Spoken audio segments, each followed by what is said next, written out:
by Ram Trucks, built to serve. Back here, first things first, look who's here. Yahoo senior writer Vincent Goodwill. Hey, Vince, thanks for joining us this morning. How you doing, brother? Got some fun basketball to talk about with you. Start with last night's action. Last night, Sixers in Utah to face the Jazz, and that guy, Joel Embiid, back from suspension after his fight with Karl Anthony Towns. Dominant in his return, 2 of his 27 right there, including 16 of 18 from the line. 16 boards as well. Bad news for the Sixers, though.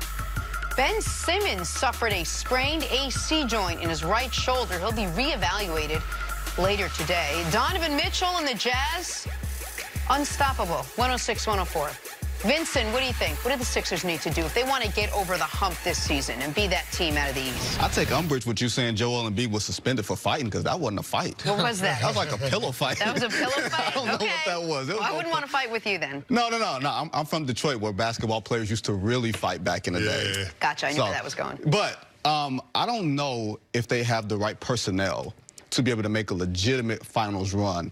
Not from a defensive standpoint, because I think right now they're 6th in efficiency. They have length across the board. Al Horford, Joel Embiid. Nobody's going to be able to score on them. And at 6th in efficiency, you almost feel like they're underachieving a bit defensively. Absolutely. This should be a top 3 defense, and it will be.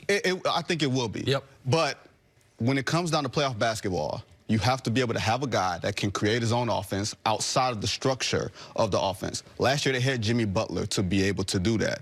And had Kawhi Leonard not made that incredible shot from the baseline, who knows what would have happened on the rest of that, in the rest of that game and the rest of that run. But Jimmy Butler isn't there anymore, and who knows what you're going to get out of a guy like Tobias Harris, who can create his own shot, but do you trust him late in games? Do you trust Joel Embiid to run your offense through him late in games? Ben Simmons, we know, can't shoot, won't shoot, and that has not improved. So where are they going to find offense? I'm not sure, unless they make personnel changes, but they've committed $500 million in the personnel that they have this past offseason. It is a totally fair concern, and it's not going to be Ben.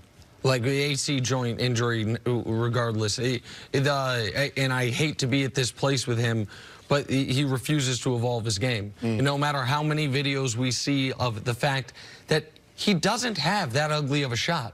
Like, hell, Giannis's shot is ugly. Like, his three-point shot, there's a hitch to it. It takes forever to get going, but he will shoot it. And even though he can't be shooting 18% as he was going into last night's game, but he will at least attempt it, so you can't just stay off 10, 15 feet from him. Ben won't shoot it outside of, forget 18 feet, outside of 8 feet. And so that has been the issue with them, the question with them. And we had Tobias Harris on this show after he got the huge contract. And I can't remember if it was on the air or off the air, but I asked him, I said, hey, into games, the exact situation you're talking about, that's got to be you, right? And he said, absolutely. Can he do it? Tobias Harris is an awesome player that a bunch of teams have said we don't need. Like Tobias Harris on the Magic, was on the Clippers, on the Sixers. I like Tobias as a player, but when he gets paid the way he got paid, when he slides into that spot that in place of Jimmy Butler, it has to be him, because it can't be one of your big men. Can't be Horford or Embiid. It's obviously not going to be Josh Richardson. If it is, then you're in bad shape. Like, and the guys they don't have that much depth because they have allocated so much resources to the front court. I like the rookie they got, Thibault. Yeah. But he's a one-way player. He's a spectacular defensive player, even as a rookie, but he's got no offense whatsoever. So the only guy he can be is Tobias Harris. And if there's only one option, and the whole league knows it, and it's an option that's probably not really what he's best suited for, it is a legitimate concern. I still think they're the second-best team in the East. I believe in them more than I believe in Boston. I know some people are higher on Boston than I am this year. Boston's a nice story. They're not as good as Philly. But how do you get through Milwaukee if you don't have that guy?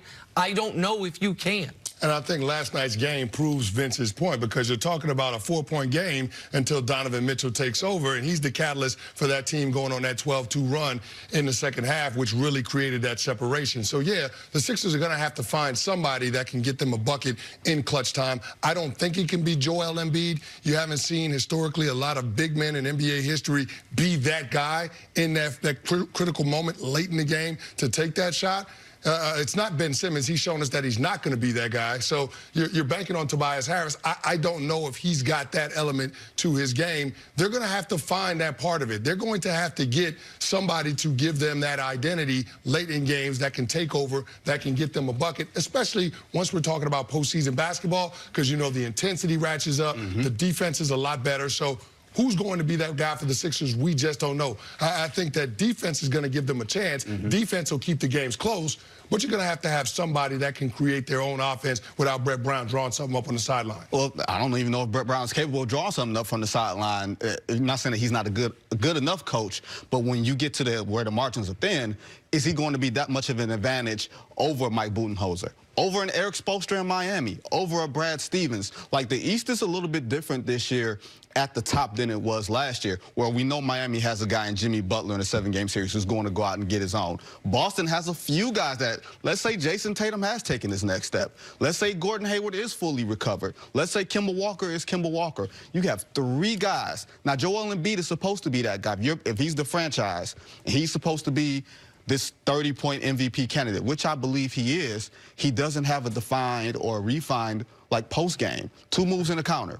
He doesn't have that. You can't run an offense out of your big when he's so mechanical, and you can easily get to help, take the ball away from him, or at least force him into doing things that he doesn't want to do. And clearly nobody else is equipped to be that secondary primary option. Listen, Embiid, and when Embiid's on the court, they're outscoring opponents by 17 points per 100 possessions. He's been sensational, which is one of the reasons why, by the way, we all laughed about it. Call it a fight, call it not. You can't be getting suspended, Joel Embiid. You can't get into that because 3 games since the suspension. They won the first one barely, thanks to Korkmaz hitting that 3 at the buzzer. They lost the next one, and then with his first game back, even though you're like, oh, he had 27 and 16. Yeah, but he was 5 of 16 from the field. He was making his money at the free throw line. They needed Joel Embiid not knocking some rust off last night. Maybe they win that game. What Embiid needs to do is pay the 50 grand or whatever Akeem's charging these days to go down to Houston for a long weekend and work on some post work, work on some back to the basket work.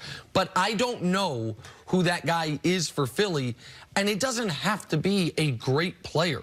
What you're talking about is they need a Lou Williams. Yep. They need Jamal Crawford, maybe not at this age, but a guy like that even if he is not your 1 or 2 option, a guy that can just break people down. What they need is the guy Donovan Mitchell's turning into, and they don't have. That is the gaping hole in their roster, and it's gonna. I agree with you. I think they're gonna win 57 games. I think they're gonna be in the Eastern Conference Finals. I don't know if they want to get there. You can't name a team in the past millennium, in this millennium of either side, that's gotten to the finals without a guy that can get his own shot. In the Eastern Conference, we may make fun of it and everything else, but these other teams are better equipped, even if they aren't better teams, better rosters up and down. But when you're talking about playoff basketball, you can get one guy that can steal you a game. That's the difference in you winning 4-2 and losing, 4-3. You stick around? If you guys want me to, sure. Of course.